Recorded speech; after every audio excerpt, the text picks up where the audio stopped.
একটা সত্যিকারের ভালোবাসাকে বাঁচিয়ে রাখতে একটা সত্যিকারের প্রেমিক বা প্রেমিকা ঠিক কতটা এফোর্ট দেয়, সেটা এই ভিডিওটা না দেখলে হয়তো অতটাও ভালো বোঝা যেত না। যে যুগে দাঁড়িয়ে আমরা শুধু বলি ভালোবাসা শুধুমাত্র টাকা দেখে আর শরীর দেখে হয়, কেউ কারো চাহিদা যদি মেটাতে একটু ব্যর্থ হয় তাহলে সেখানে ভালোবাসা থাকে না, তাদের মধ্যে ব্রেকআপ হয়ে যায়।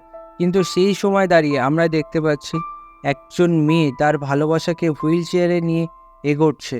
কারণ ভালোবাসার সপ্তাহে সবাই যেমন ঘুরতে বেরোয়, সবার যেমন ঘুরতে ইচ্ছা করে, ওদেরও নিশ্চয়ই ঘুরতে ইচ্ছা হয়, তাই ওরা ঘুরতে বেরিয়েছে। এখানে তারা ভালোবাসাটাকে প্রাধান্য দিয়েছে আর ভালোবাসার জন্যেই সব কিছু করছে। এখানে তারা এটা ভাবছে না যে আমি তো হাঁটতে পারছি না বা ও হাঁটতে পারছে না, আমি কেন ওকে হুইল চেয়ার করে নিয়ে ঘুরবো। এই সব নেগেটিভ চিন্তাভাবনা না করে ওরা শুধুমাত্র ভালোবাসাকে প্রাধান্য দিয়েই এগিয়ে চলেছে। এমন সুন্দর ভালোবাসার দৃশ্য খুব কমই দেখা যায়। অনেক পোস্ট ঘেটে জানতে পারলাম মেয়েটির নাম রিয়া আর ছেলেটির নাম হলো জয়ন্ত। এর থেকে বেশি কিছু জানা আমার পক্ষে আর সম্ভব হয়নি।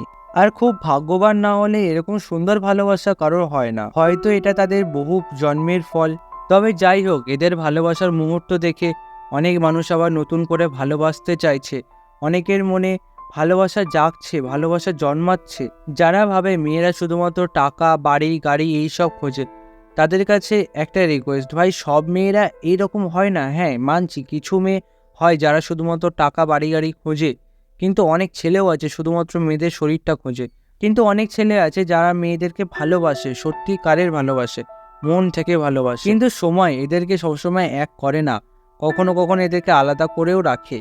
এই কেটে যাওয়া ভালোবাসার সপ্তাহে যে সময় সবাই চার দেয়ালের মধ্যে আটকে এক নিজের ভালোবাসাকে প্রকাশ করতে চেয়েছে অন্যরকমভাবে, শারীরিকভাবে, সেই সময় দাঁড়িয়ে এরকম সুন্দর ভালোবাসার দৃশ্য দেখা সত্যিই বিরল।